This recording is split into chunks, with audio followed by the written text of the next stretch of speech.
Welcome to Shrove Tuesday. Ordinarily, we'd be celebrating tonight with fat bacon and thick pancakes and the best Dan LaPré syrup this side of the Blue Ridge Mountains, Mardi Gras music and costumes. Today, however, the plague has ruined all of that, so we'll just have to wait until next year. Same with our Lenten suppers, week by week. So we're burning the palms here tonight to make self-serve ashes for tomorrow. And I'd like to introduce our Lenten theme for this year's video devotions. Every day, we're going to be exploring the theme, Rooted in the Holy Land, Reaching to Heaven. In 2021, Lent will be rooted in the Holy Land. Now, we were supposed to travel to Israel this year about this time, but we postponed that because of the plague. So we're going to travel instead in our mind's eye, seeing the Holy Land through the lens of James Tissot watercolors. Every day we'll gaze back at the world in which Jesus lived to see him in his place and time with some question to deepen what we see, to guide our reflection on that piece of art each day. But we'll also be reaching forward and reaching upward to heaven, to the new creation. And Paul invited Christians to do that in his letter to the city in Colossae. Colossians chapter 3, he said, "Set your minds on things above, where Christ is, seated at the right hand of God." Set your mind on things above, not on earthly things. Now, I remember as a new Christian, this is one of the first verses that I memorized. But I wondered, really for years, like, what does that really mean? I mean, how do you do that? How do you set your mind on things above?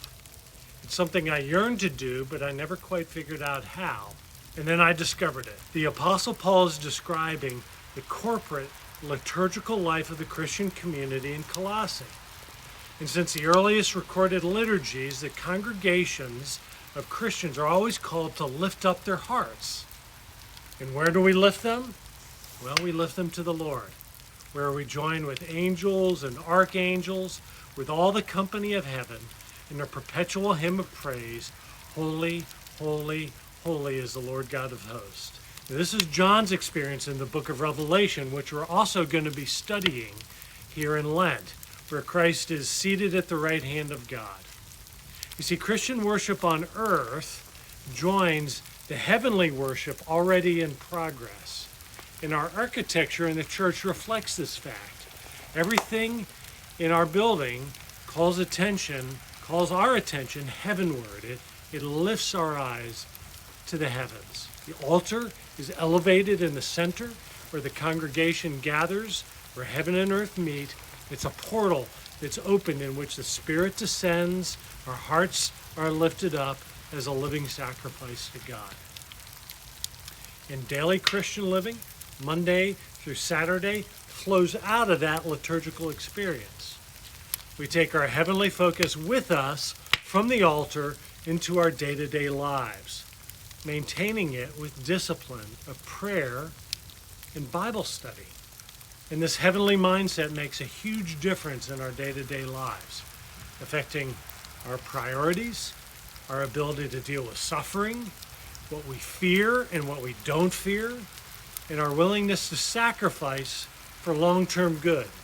And I hope that as Lent is upon us, that you're planning to add or enhance some discipline in your life for the 40 days of Lent, and then beyond. Every day, we're going to hear people's stories of their near-death experiences, their glimpse into heaven, of the heavenly reality, and we'll see how setting our heart on those heavenly realities will improve our lives day to day. So I hope you'll join us day to day in the 40 days of Lent. God bless you, and may He grant us all a holy Lent.